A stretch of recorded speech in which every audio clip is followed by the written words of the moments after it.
Welcome to Studio 58, a live at the Jamaica Information Service, our discussion program coming to you live on Facebook. I am your host, Vaughn Davis. Thank you to everyone joining us online, wherever you are. We really do appreciate it. Thank you very much for your eyes. And like how we have your attention, do your favor, man. Share the video with a friend or 2 or 5,000 so we can have a very lively discussion. And as you watch, remember to send in your questions and your comments so we can have a very lively, interactive, engaging discussion. Now, in Jamaica, justices of the peace play a vital role in the proper functioning of our society. Many people only know them as the people who sign and certify documents as legal or valid. But JPs provide a wide array of services, including mediation, serving as judges in petty sessions cases, considering applications for bail, and the list goes on. Now, maybe you have been considering making the step to become a JP, or you know somebody who really fits the bill and you want to know the process to become one. Well, today you're in luck. Today, that is today's topic. And our guest today is going to provide those answers for you. We have online Principal and Director of the Justice Training Institute, Mrs. Karen Campbell Bascoe. Welcome, Karen. How are you today? Thank you for having me. I'm very well, thank you, and good afternoon to your listeners and viewers as well. All right, great. So first things first, I would always like to explain the function of your office. So talk to me about the Justice Training Institute, what it does and why persons need to be familiar with it and so on. The Justice Training Institute is a training arm of the Ministry of Justice, and our mandate is to primarily treat with training and instructions for justice sector workers, as well as for justices of the peace, and to prepare them to be able to effectively execute their functions, their roles, and serve within the wider Jamaica. And as an institute, we have been effecting that mandate. We have been serving in respect of preparing individuals to first be commissioned as a justice of the peace in terms of training, and thereafter we take them back for specialized training in several areas. And we also treat with training for our persons within the court system in collaboration with the Court Administration Division, as well as persons who work within the Ministry of Justice and its departments and agencies.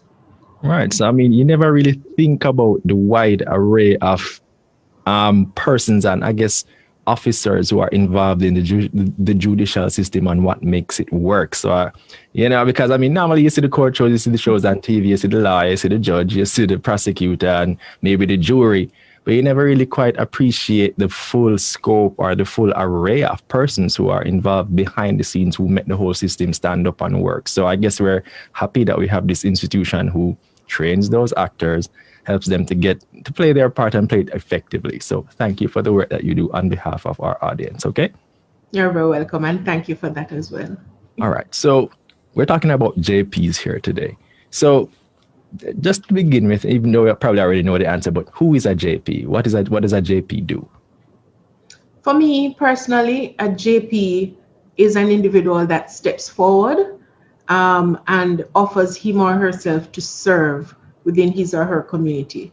And community here refers to where an individual works or where he or she may live, or even where they play, where they offer service, where they interact with persons within the society.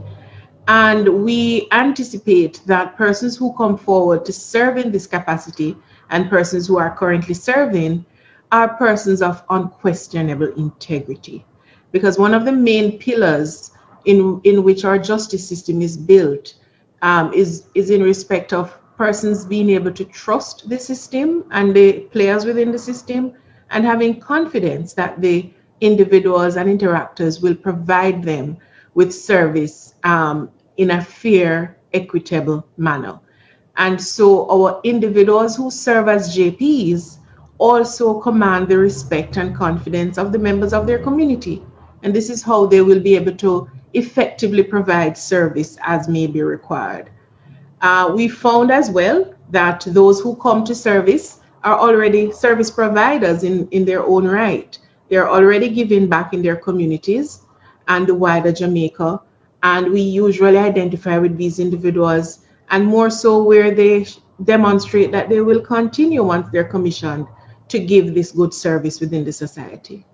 No, I always hear that phrase, persons of unquestioned integrity. I mean, that sounds like a real heavy banner to put on somebody's head. Let's unpack this a little bit. What exactly does that mean when you say a person has to have unquestioned integrity? Is that simple as simply not having criminal convictions? Or is it more than that? Well, it could possibly include not having any criminal convictions. Integrity speaks to honesty. It speaks to how you see and treat with individuals that come before you, that you serve, that you interact with on a daily basis. It speaks to whether you can treat with them without bias and without any regard for any other social considerations. The unquestionable aspect of it more speaks to, if I were to be judged, how would my peers respond? What would they have to say about me in respect of my own dealings and my own interactions? And so unquestionable integrity is saying to individuals, when you stand up in front of the crowd, even if they have something negative to say, when that is later reviewed, it should return to be the negative, or should return to be not so. And there are persons among us who have unquestionable integrity. And it is one of the reasons why we say to our individuals who come to the fore to serve, and those who are currently serving as JPs, and even those in the justice system outside of the office of the JP, every action you take, consider the perceptions, consider how it will be viewed, because this is what persons are going to use to determine whether you are a fit and proper person to serve within the justice sector. All right. Now, just to touch back base with our audience, we're here talking with Principal and Director of the Justice Training Institute, Mrs. Karen Campbell Bascoe. The topic of discussion is how to become a JP. Right. I'm sure there are many of you out there who know somebody, or you're interested yourself in becoming a JP, and you might want to know what the process is. So that's what we're here to discuss today, and some of the related issues to that topic. Right. So now, Ms. Campbell Bascoe, how exactly does one become a JP? What's the process? So the physical process is fairly simple. There's an application form available on the Ministry of Justice's website. They will download that and complete it and submit it to the custos of the parish in which they either live or work. Along with that completed application form, they are to submit 2 letters of recommendation, and the recommendations may come from either a senior police officer, a justice of the peace, or a pastor that would know them for some period of time and be able to speak to their character. They should also submit 2 passport-size photos, as well as any other documentation to confirm proof of birth, and if there's any change of name since birth, documentation to support that. The complex aspect of the application process now is whether or not they can get through the gate in terms of the criteria. So we expect that persons who want to serve as a JP would have certain characteristics. And we spoke about the unquestionable integrity first. I also mentioned already the being able to command the respect and confidence of persons within the community. They must also have given good service, whether to their community or to the wider Jamaica, and must show some potential to be able to continue. Another critical characteristic of somebody who wants to become a JP is that they must be able to communicate and communicate effectively. Mm-hmm. The office It's interesting that you said that, because I see some questions, some comments online. We're going to get to them in a minute. Yes. Keep sending in the comments, guys. That's the function of the show. We have Ms. Campbell Bascoe here. We're going to put the questions that you have to her. We ask you to put them to her within reason. Be nice. Once we can ask her, you can get the direct answers that you want. All right. So keep them coming in. As soon as she's finished, we're going to start going to them and going through and so on and so forth. So continue, Ms. Campbell Bascoe. Thank you. So I was speaking about communicating. They must be able to communicate and communicate effectively. And effective communication includes my sharing and you receiving. And I must be able to confirm that you've received. And so it will take some amount of techniques and skills to communicate with all persons across our society. And finally, and in 2018, this was amended, in terms of age. If the individual is anywhere above the age of 23, then they may apply, and there's no upper limit in terms of age. So once an individual judges themselves to have all of those characteristics, I would encourage them to come forward and make themselves available to serve within the office of the Justice of the Peace. All right, love that, love that. Now, Blessant Carol Green, she's saying Jamaica is using too many who do not have respect in their communities and are not able to even have an amicable conversation with members of the community. So I suspect what she's saying is her experience with many JPs hasn't exactly been positive. Is there a way that we try to monitor their activity? I mean, if somebody doesn't like how a JP deals with them, for argument's sake, is there any recourse? What do they do? I mean, apart from just going to another one, is there any way to say, well, I had a problem with this JP. How do I proceed? Well, across the island, we have over 9,200 JPs. And I can assure you that where there may be challenges or where an individual who is serving as a JP departs from their code of conduct, it's in the minority.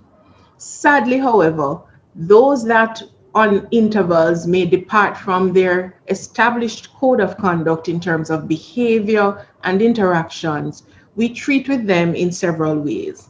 In 2018, Parliament enacted a Justices of the Peace Act, and that piece of legislation provides much more teeth for the administrators and for the Ministry of Justice and even the Governor General to be able to treat with individuals who are not conforming with the requirements and the code of conduct of the office.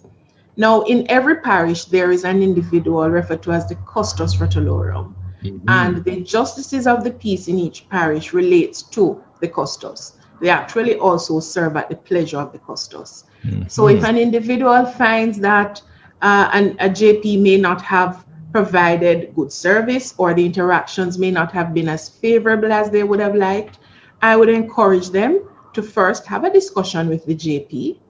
That's where I normally say to persons, have a discussion. Sometimes some persons do not even realize that they may have offended at an interval, etc. If that is not possible or failing that, I would say the next step is to indicate the interaction to the custos.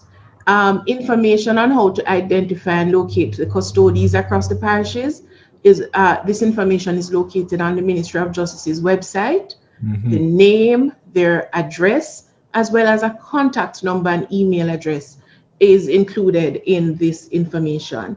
So I would encourage persons, if they have such interactions, to make the report to the custos, and the custos already has established practices on how to treat with, starting first with inviting the JP in to have that discussion. So there is a due process, and the JP will be heard, as well as the individual who would have indicated the unfavorable interaction. The custos, I'm sure, will have further discussions with them as well. Okay, all right. So you hear that, people. If you had an interaction, you came away feeling less than pleased, find your custos, find your custody, find that person. Talk. Well, as Ms. Campbell Bascoe said, first try to make an attempt to talk to the person, have a conversation, and see if there was just maybe a misunderstanding. And if that can't be worked out, then maybe you escalate to try and talking to the custodian and taking it from there. All right, thanks for that, Ms. Campbell. Now, there's another question here. Let's just run through them as quickly as we can.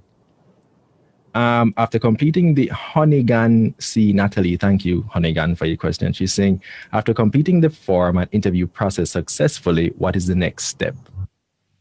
So after the interview process, the documentation, once the committee that would have conducted the interview, which is the advisory committee, finds the candidate suitable and is willing to make that recommendation, the matter is then passed on to the Ministry of Justice for further review to ensure all the I's have been dotted and T's crossed. And then a submission is made to the Honorable Minister of Justice for further consideration. If the minister finds the application satisfactory, then he will indicate that he is prepared to make a recommendation to the Governor General for that individual to be commissioned. Before that recommendation can be made, the individual needs to be trained. And so once the minister indicates his intent to make the recommendation, the Justice Training Institute will now step in, conduct the training sessions in collaboration with the Office of the Custos for that respective parish. And thereafter, the individual is commissioned.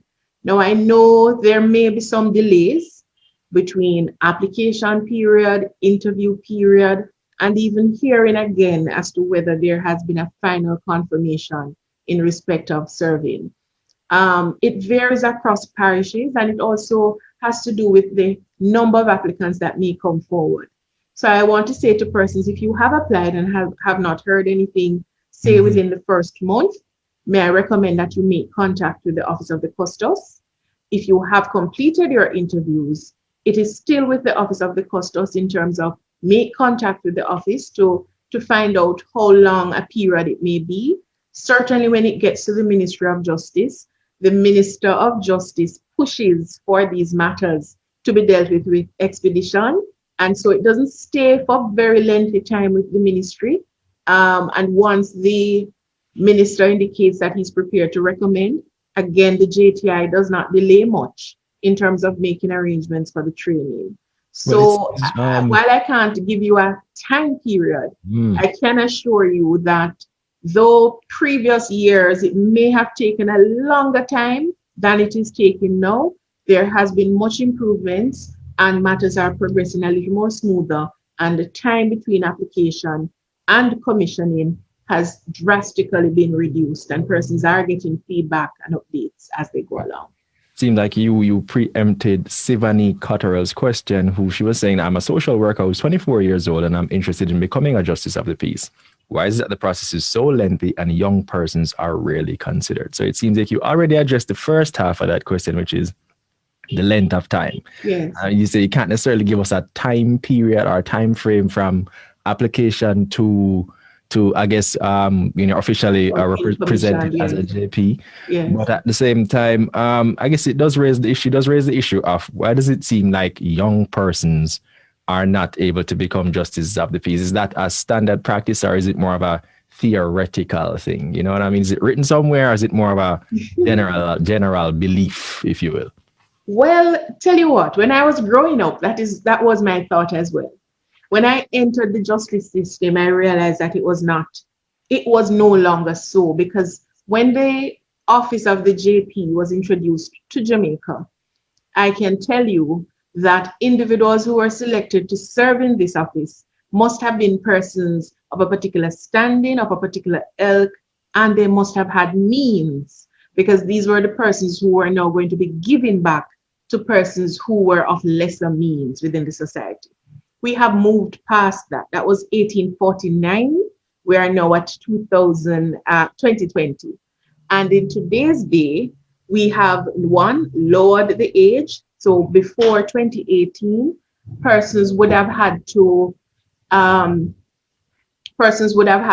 a particular age before they can be commissioned. Now, 23 is the age. Okay. And we recognize that there are persons within the society who are within the youth category, who can command the respect of their peers, who have unquestionable integrity, who continues to give good service and will serve well in the office of the JP. So it is no longer a case where it is mature individuals or persons of an advanced age. 23 is the age limit. And in terms of applying, I can tell you, over the last 4 to 5 years, majority of the individuals that have come forward to serve are between the age bracket of 23 to 40. So it's no longer the majority age that is pushing forward. So you hear that, Sivanique? I hope that gives you some kind of impetus to go ahead and apply. She said 23 years old, and you said you're 24, so you are 1 year too late. Yes. You know what I mean? You can go ahead and apply. And we know that there are many young persons who have become influencers, particularly in this social media era, who can command the respect and the attention of their fellow youngsters. So if you're interested, don't hold back. If you feel like you have a contribution to make, apply. You never know. You never know until you try. Ragig Zionite Sim saying, yes, I always wanted to serve as a JP, but too young right now. Well, who knows? You didn't put your age, but who knows? Depending on whether you're 23 or not, it might be closer to attain than you think it is. So go ahead and try. Quick question from Terry Creary, even though I think somebody answered in the comments, but just to make it official and to come from you, is a police record required with the application for a JP? It is not required to be submitted with, but there is going to be a discrete investigation conducted by police officers so as to confirm that the individual is in fact an individual of unquestionable integrity that the community will respect and has confidence in. So the record is not required for submission, but certainly the custodies do make an indication that discrete checks have to be made within the communities. All right, fantastic. So I hope that clarifies things. So you might not have to submit one right away, but best believe there will be checks into your background to ensure that you are at the required standard. Yeah. Now, this is somewhat of a, I wouldn't say controversial, but it's a question that has many persons up in arms. Ragik Zionite Sims saying, should a JP collect any cash from an individual? Well, prior to 2018, it may not have been written in black and white that they should not, but all the individuals who serve as JP know that they serve without pay. In 2018, the law has been established, and if you look at the provision, it says, for the avoidance of doubt, the office of the JP is an office that does not provide emoluments. So JPs are not supposed to charge for services. And this is an area that the custodies have been asking citizens to identify or to assist the process by allowing us to identify those individuals that, if they are in fact JPs, are charging for their services. And this is a big part of our training as well, both for those who are to be commissioned and those who are already commissioned. We keep reminding them about this particular code and this particular provision in the law. And there is a huge penalty for JPs who charge for their services. And we also indicate to individuals, do not find creative ways to pass this charge on. So for example, we have found that some persons may say, I'm not charging, but I'm recouping the cost for printing. That is not allowed. Persons who put themselves forward to serve within the office recognize that this is a matter of service and giving of self, and it includes sometimes taking a bit out of your pocket to provide the service. So there should be no charge, and where individuals are charging, as long as this is brought to the attention of the custos, the matter is treated with and taken forward and reported as well to the police for criminal charges to be laid once we have the evidence to move forward. Okay. You mentioned it before, now, and you just mentioned a while ago. Let's go into it. The code of conduct of JPs. Talk to me about what is required of a JP in terms of their behavior, their professional conduct, etc. So the code of conduct prior to 2018, their code of conduct were contained in rules that were promulgated. And I'm starting from here so that the citizens are aware that JPs are held to a very high standard. So our individuals who serve as a JP are required to abide by a code of conduct, which is now in legislation. And I'm stressing that because a breach of any section of their code may cause them to be, if they're convicted, to be subject to penalties such as fines and or imprisonment. Now, in terms of the code of conduct, and it serves to ensure that persons who serve within the office promotes high morals, conducts themselves ethically, and to move away and eradicate the tendency for corrupt practices. So JPs are expected to act professionally, to be fair in all their dealings, to be diligent, to be expeditious. They're expected to serve without bias, without favor, without fear. They're expected to always serve with the interest of the public at the forefront. They are to avoid partisan political influences. They are to ensure that they abide by their oath, which is that they will well and truly serve the people of Jamaica, again, without fear and favor, without affection and without ill will. Several other areas, such as keeping matters confidential, not participating in unlawful activities, exercising good judgment, communicating in plain, ordinary language. These are all aspects of the code of conduct of a JP. And where an individual departs from it, the legislation allows for us to, one, suspend their services, two, provide them with the opportunity to be heard as to what happened, and then a decision is taken as to whether or not they will continue to serve within this office. And this is an area that the Ministry of Justice, as well as the custodians across the parishes, are paying keen attention to, because one bad egg could very well spoil the entire omelette, if you want to put it that way. So certainly we are looking to identify these individuals that depart and treat with them where there is need to. And a related issue, the tree, you mentioned that just to keep people out, we're still going to get to the question. I just want to clarify some things really quickly with Mrs. Campbell Bascoe. One of those is the training. How long is the training process after you have identified a suitable candidate and so on? How long is that training process for them to really be ready to hit the ground running when they get appointed and so on? Okay. So once an individual is confirmed, the training we carry out is referred to as the qualifying training for JPs. Currently, it is 18 hours spread across several days, and it includes several activities that will allow them to develop certain skills and competencies, and it includes the imparting of knowledge. Now, 18 hours is in no way sufficient time to allow an individual to appreciate everything they need to know. And so the qualifying training lays the foundation. After commissioning, individuals are called back frequently for further training in specialized area. So we go a little more in detail with several areas that they may have been introduced to during the qualifying, and then they take it forward. As well, the office is one that is a practice.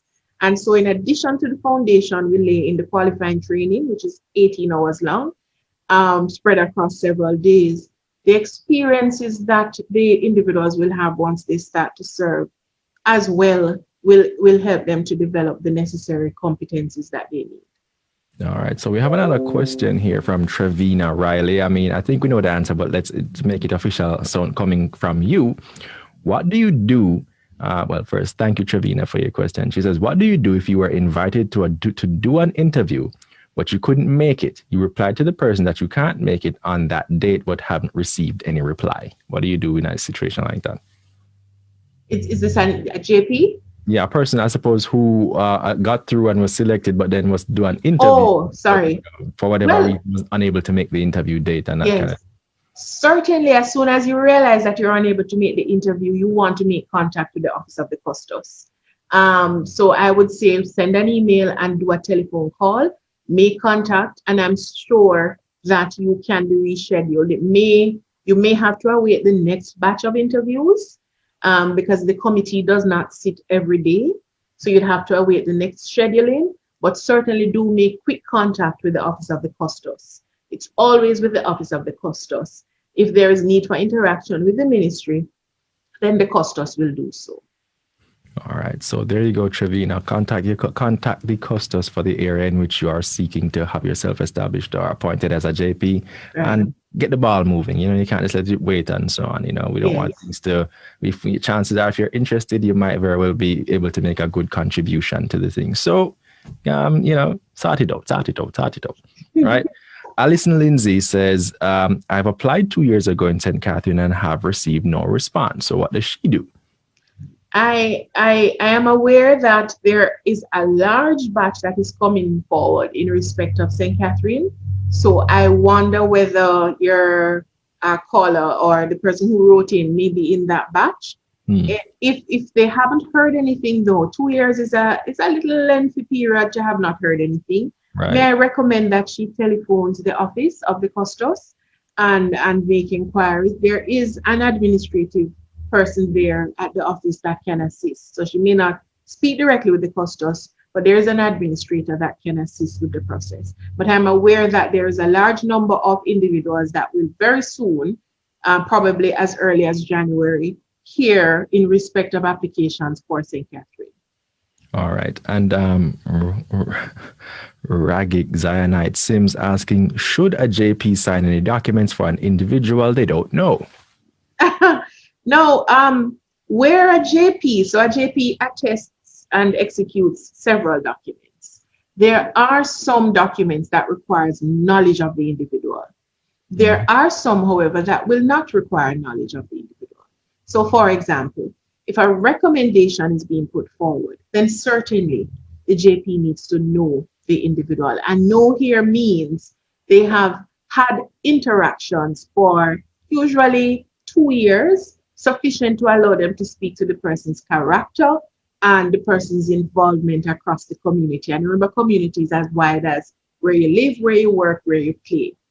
But then there are some applications or some documentation that does not require knowledge of. So, for example, I may need a photograph to be certified as a true photograph of myself. I need not go to an individual that knows me. What the JP is going to require, however, is that the photo looks like you.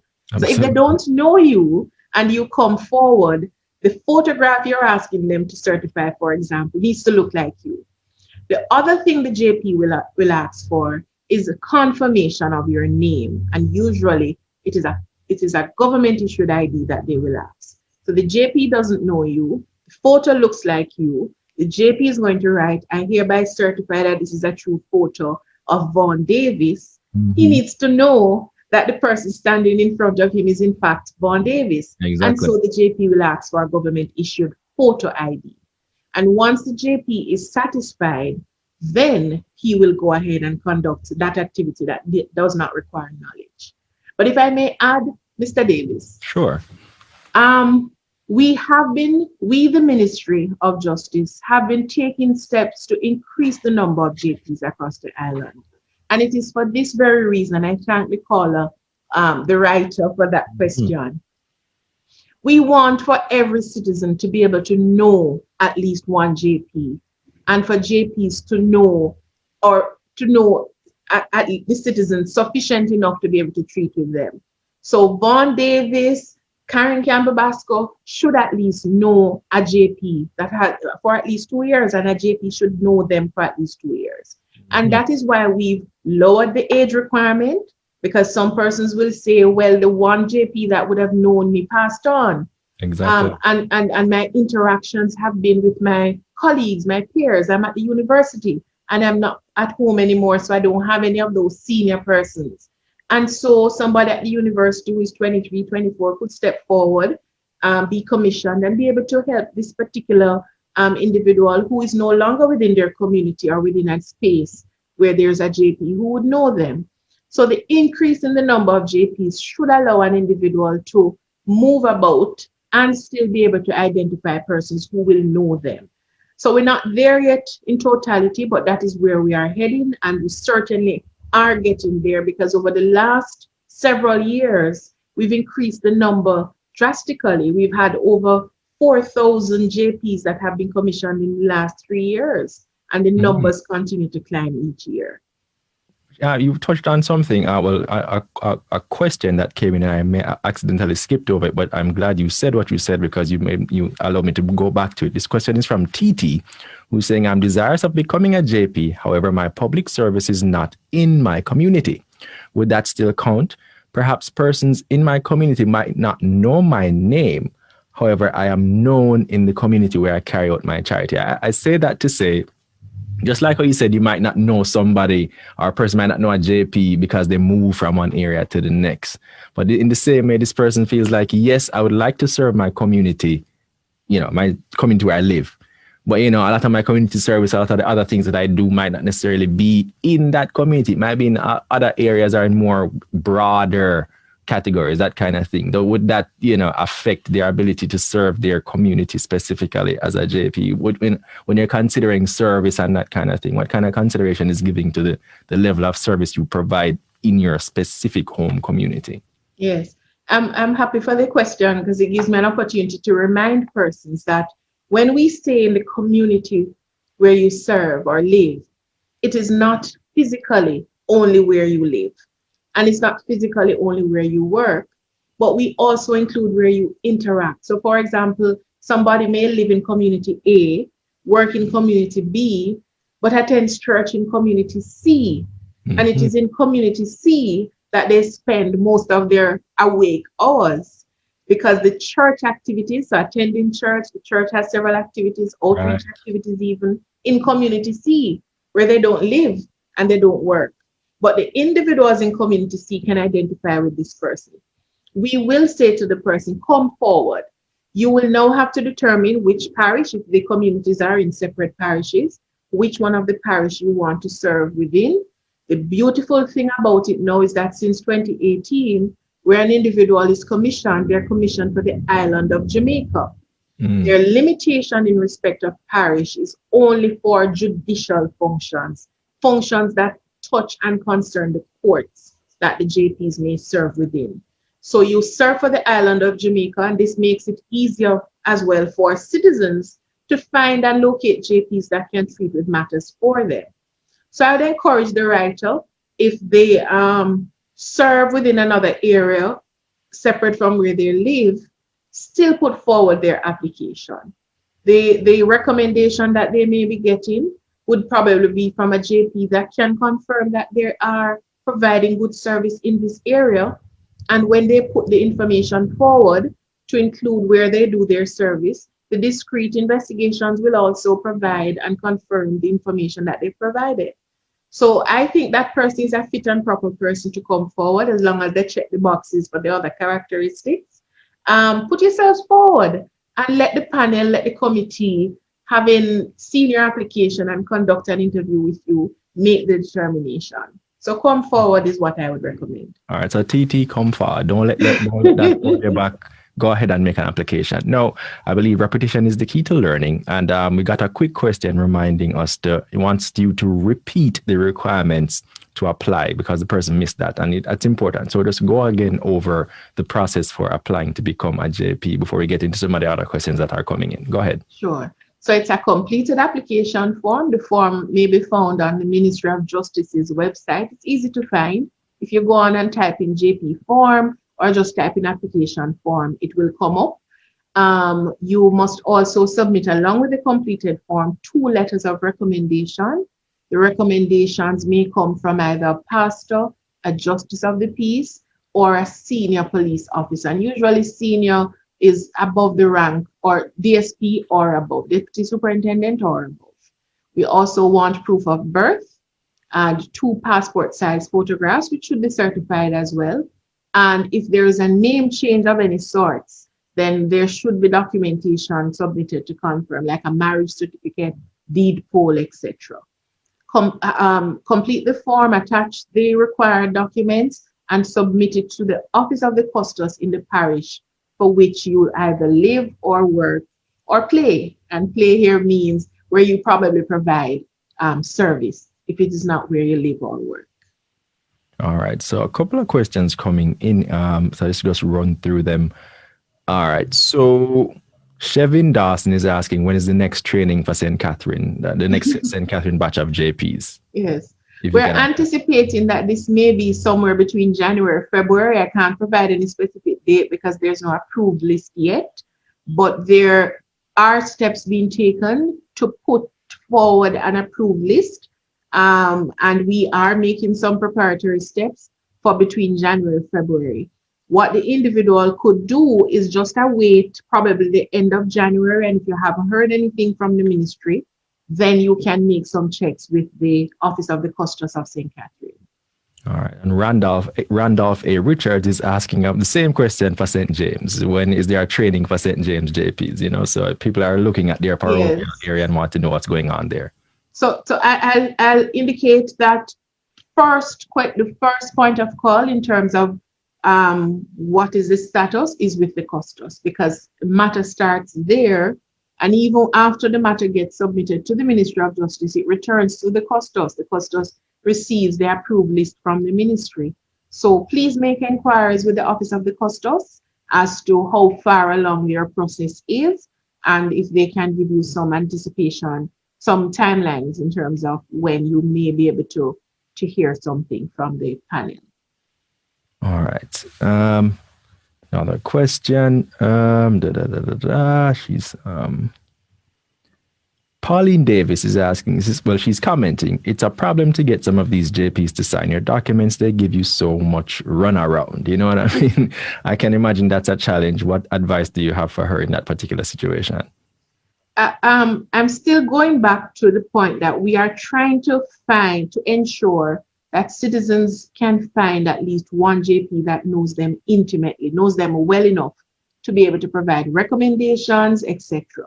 Where that doesn't currently exist, if you go to a JP and you are having challenges, I would say still try and make some contact with the Office of the Customs.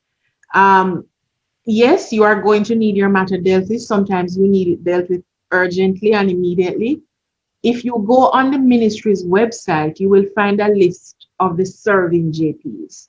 And that list includes their names, their address where they can be contacted, and contact number.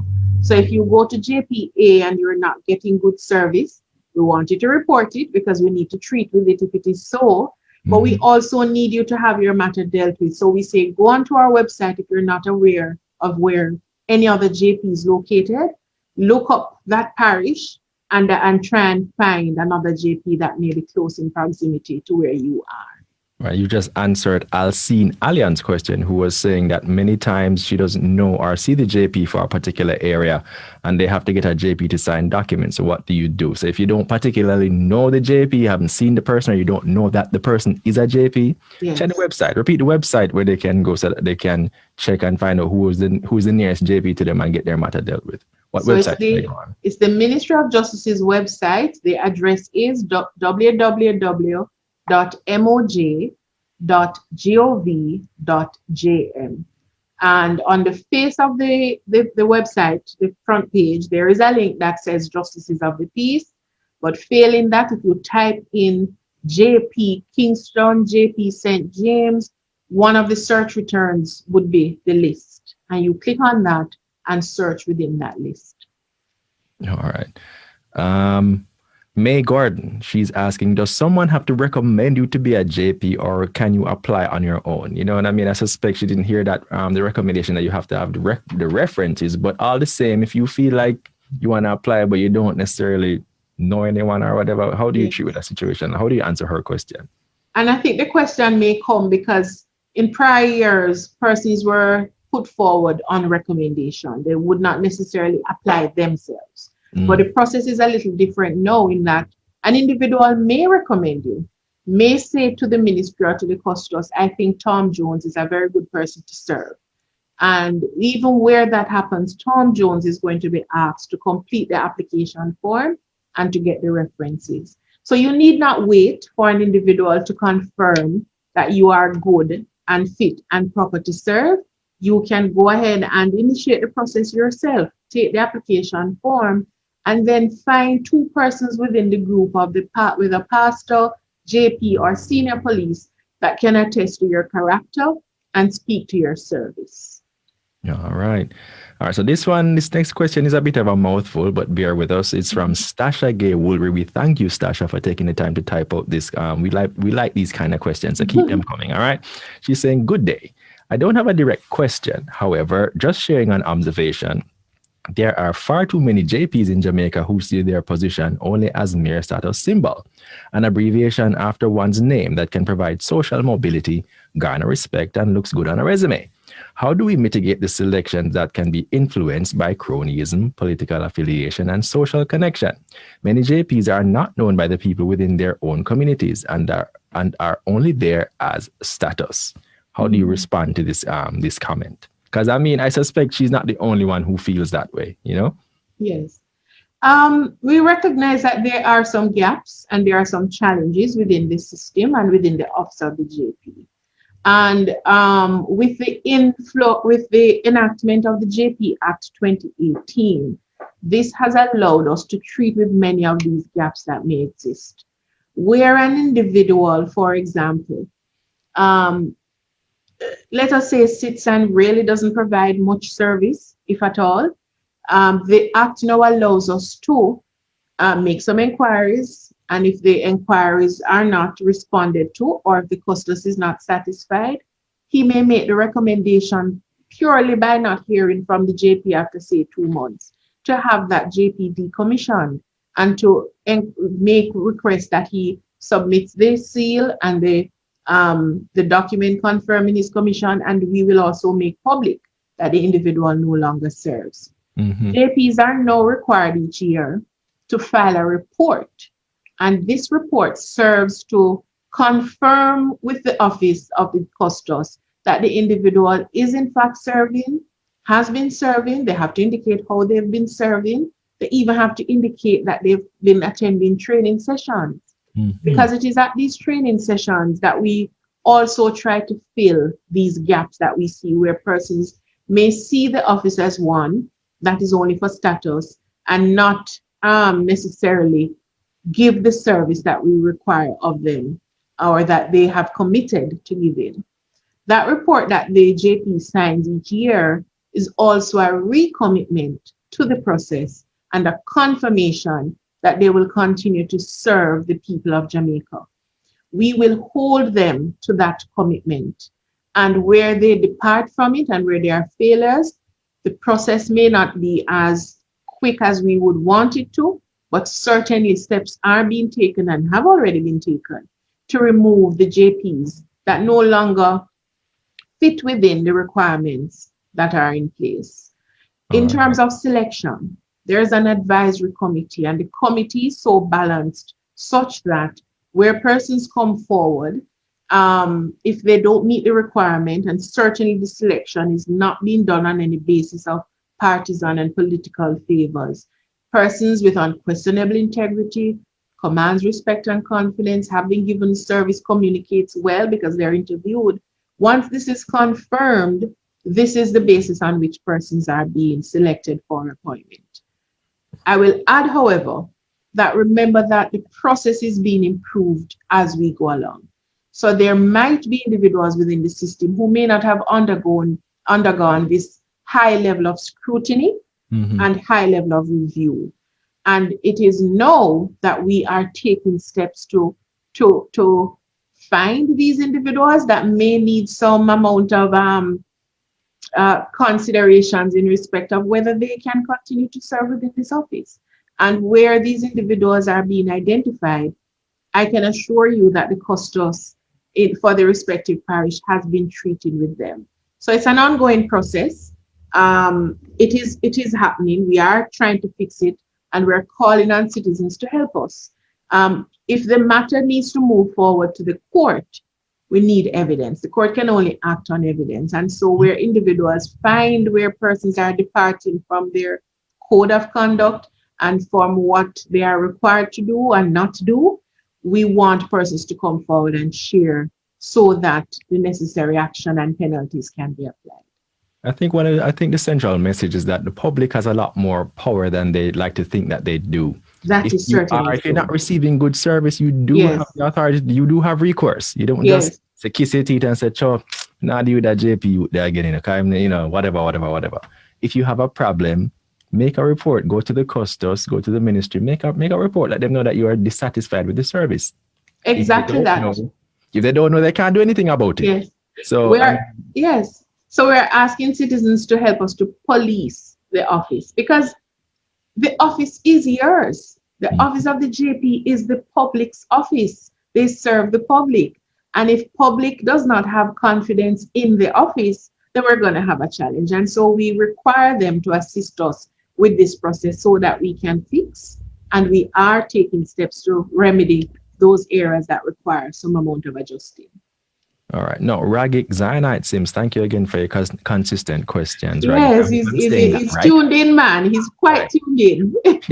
In Black River, St. Elizabeth, you need some new JPs because the ones that are there are getting very old. So I hope when I apply, I should not get any problem applying. Well, I don't know. I think you might just have a leg up. But it does raise the issue of when you do find that the JPs are getting older and might want to retire or something like that. How do you treat with that situation in terms of getting back the seal and getting back the stamp and making sure that everything is in order so that, the person can come off the roll and then make adjustments so that new JPs can come on to and start serving the public and so on? Yes. So the new requirement of the reporting aspect is helping with that process. Where a custos does not hear from the JP, they are to file by the 31st of January each year. If a custos does not hear from a JP and cannot confirm what is on the report of a JP either, the custos will make further inquiries into this particular situation. They will go and search for the JP, physically search. They will also write to the address that they have on file. And if within a certain period of time they have not heard from or have not located the individual, they will ask that further steps be implemented to locate and remove the seal, remove the documentation, and to make public. We usually publicize in the newspaper that the individual is no longer serving as a JP. In terms of those who are advancing in age, again, this is another area that the custodians have been very vigilant in. What we have found is that JPs themselves, who recognize that they need some more assistance in their communities, have been recommending individuals who are fit and proper, as well as individuals who now realize that the office is not one where you must be age X to serve. Mm-hmm. Mm-hmm. And once you meet the other criteria, you should come forward. They are coming forward in droves, and that is why you indicate, for example, that for St. Catherine, we're looking to for next year in the first half of the year, you're going to have at least 300 more JPs for the parish of St. Catherine. Mm-hmm. Come December, mid-December, you're going to have 70 more JPs for the parish of St. James. Uh, I think last month it was St. Kingston had a large number of JPs also installed. St. Thomas is installing over 50 JPs in a couple of days' time. So the numbers are improving. Your writer who is so in tuned, St. Elizabeth has a large number coming forward again. We've heard from the custos. So I would encourage him, as long as he meets the criteria, to have a chat with the custos of St. Elizabeth, Custos Rochester. Mm-hmm. Um, Call her or email or make contact with her office. There's an administrator, and have a discussion and see how best you can fit within the office and start giving service in Black River. All right. So I think we start as we try to bring things down.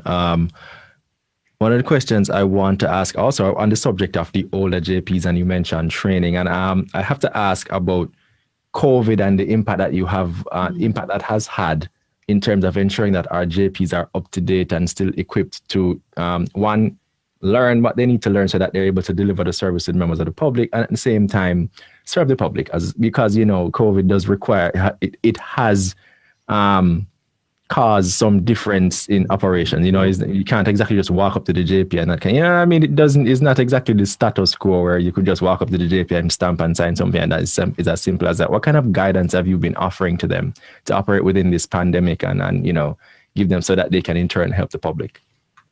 So the Ministry of Justice has been engaging with JPs over the last couple of months since COVID, and we've been doing so virtually. So even our training sessions, they were usually face-to-face since April. All of our sessions for JPs, and we've had several, have been done virtually, and we have been successfully implementing and effecting the delivery of the training sessions. Up to as recent as a month ago, the ministry had a sensitization session with over 200 JPs, and they're having one again on Friday with JPs for Westmoreland, St. Elizabeth, and I believe Hanover. And it is going to be done virtually. And at these sessions, we speak about some of the, we call them COVID tidbits, things that the JP can implement so as to continue to serve, but still observe the necessary protocols in respect of COVID-19 and safety. So there are still interactions. What may happen is that when you visit the office of the custos of the JP, and even the custos is a JP as well. But when you visit, the usual protocols of sanitizing your hand, ensuring you have your mask on, and keeping distance from the JP. So you may hand the documents in and then they may have you sit aside so as to make inquiries of you if there is need to make inquiries. We encourage citizens when you interact, after interacting with the paper and all of those things from the JP, and we say this to the JP too, sanitize, wash your hands if you can, and if not, sanitize, so as to maintain that amount of safety in terms of the interactions. But the COVID-19 has not removed the purpose and the need for JPs. They still are required, and they still are providing the service of executing documents, authenticating documents, and even the other functions in which they serve. They are being executed, but with the protocols that are required to be observed. All right. Okay. All right. I'm gonna only take a few more questions. Judy Joan Gale is asking, is there a cap on the number of JPs that can serve in any given parish? No, there is legislation that says, for example, that you should have, for every citizen, there should be at least one JP. But there is no cap, and certainly the ministry's mandate is to widen the number of JPs available to serve. So currently we are not operating within a cap, as long as the persons fit the criteria, meet the criteria, and have been trained. They are commissioned to serve for the parish and All the right. island of Jamaica. And the last thing I would ask you to do, Ms. Campbell Bascoe, you've been a trooper so far. Last thing I'll ask you to do is just once again for persons online, just remind them of what is required in order to become a JP. What's the steps, what's the process so that they can leave here knowing exactly where to go, what to do from here. Certainly. Let me start with the persons we want to come forward. If you are serving within your community, the community where you live, the community where you work, the community where you worship, the community where you already are giving service, and you intend to continue to give this service and an additional service, if you command the respect of persons and confidence of persons within the same community or otherwise, if you have unquestionable integrity, if you communicate well with persons, interact well, share well, come forward and decide to be one of those persons that will give service to our citizens of the country. If you find that you are fit and proper, and you have attained the age of 23. So as long as you are 23 or above, meet the criteria I mentioned before, come forward. And here's what you need to do. Go to the Ministry of Justice's website. It's moj.gov.jm.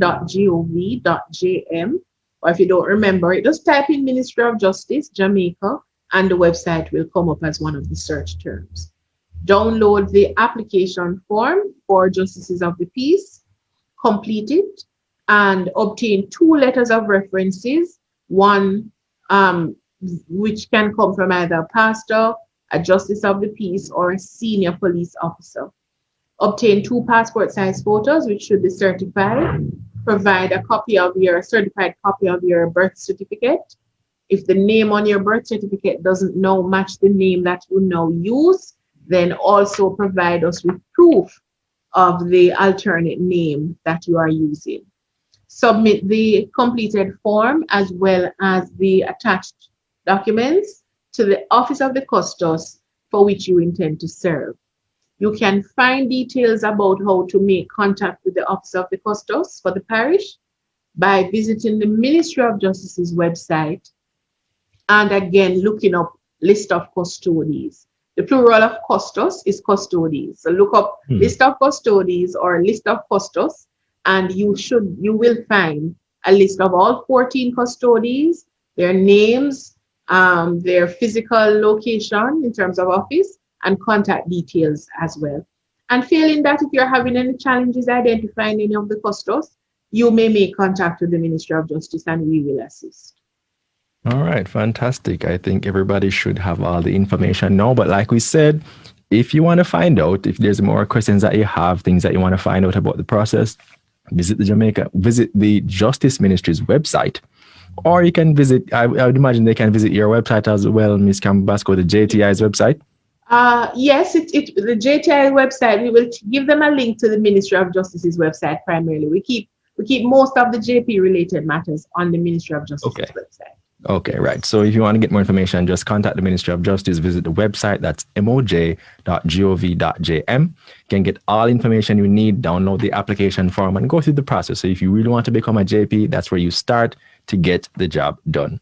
Now, thank you to everyone who sent in your questions and your comments. Really appreciate it. Thank you very much. It seems many of you are interested in or know somebody who wants to become a JP. Thank you for your feedback. Thank you for tuning in and asking Ms. Campbell Bascoe all these questions. Hopefully she assisted you, and hopefully she set you on the path to go and serve your fellow Jamaicans. All right. Thank you so much. Really appreciate it.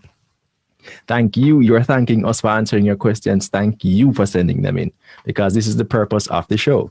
We want to put you in contact with the persons who are, associated with all these various fields, so you can get the information that you need to go on and, carry out whatever activity or so on that you can do to improve your quality of life. That's the goal. All right. So whenever you see this show pop up, just send in the questions. It's your show. That's why we're here. All right. And if you have a question and we haven't answered it yet, don't be afraid to put it in. We can go through afterwards and maybe channel that information to Miss Campbell Bascoe or to the relevant person, so you can get the information that you need. Now, remember, our audience plays a major part in our show. If there's anyone in particular you'd like us to have in studio, let us know, and we'll try as best as possible to have that person in studio quickly.